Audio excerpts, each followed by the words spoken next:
হাটমেট ৰাজ্যত তৃতীয় তথা অন্তিম পৰ্যায়ৰ ভোটগ্ৰহণ গুৱাহাটী বৰপেটা কোকৰাঝাৰ ধুবুৰী সমষ্টিত হ'ব ভোটগ্ৰহণ 81,77,207 গৰাকী ভোটাৰে নিৰ্ণয় কৰিব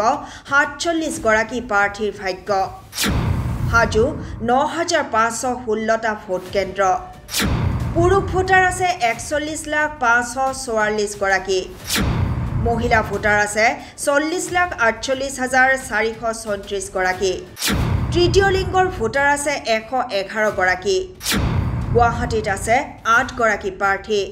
বৰপেটাত আছে 14 গৰাকী প্ৰাৰ্থী ধুবুৰীত আছে 13 গৰাকী প্ৰাৰ্থী কোকৰাঝাৰত আছে 12 গৰাকী প্ৰাৰ্থী কংগ্ৰেছ বিজেপি সহ প্ৰাৰ্থী এইদৰে এইবাৰ নিৰ্বাচনী যুঁজত তুমুল প্ৰতিদ্বন্দ্বিতা আগবঢ়াইছে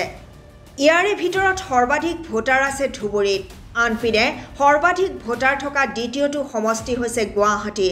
তৃতীয় স্থানত ভোটাৰ আছে বৰপেটাত তাৰ পিছতে আছে কোকৰাঝাৰ এইদৰে 81,77,207 গৰাকী ভোটাৰে হাতমেৰ দিনটোত নিৰ্ণয় কৰিব 47 গৰাকী প্ৰাৰ্থীৰ ভাগ্য যিহেতু কালিৰ দিনটোত অন্ত পৰিল অন্তিমটো পৰ্যায়ৰ নিৰ্বাচনী প্ৰচাৰ 7 মে অৰ্থাৎ কালিলৈ অনুষ্ঠিত হ'ব লগা ভোটদানৰ বাবে ভোট কেন্দ্ৰসমূহলৈ ইতিমধ্যে ৰাওনা হৈছে পুলিং প্ৰিজাইডিং বিষয়াসকল মাজত মাত্ৰ কেইটামান মুহূৰ্ত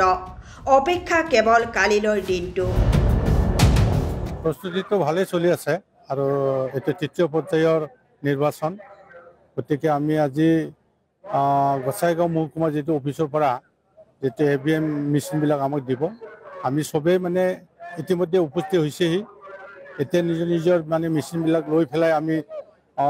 গোটেই পাৰ্টিকুলাৰবিলাক চেক কৰাৰ পিছত আমি অলপ পিছতে মানে আমি নিজৰ চেণ্টাৰত গৈ পাম এতিয়া আমি হল পোষ্টেল ব্যালটত আমি ভোট কেন্দ্ৰত আমি ভোট দিয়া হৈ গ'ল আমাৰ কাৰণ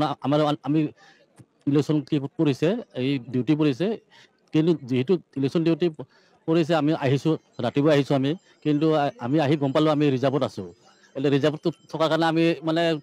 এতিয়া অৰ্ডাৰ মানে আমাৰ কি ক'ত অৰ্ডাৰ ওলাব সেইটো ৰখি আছোঁ আমি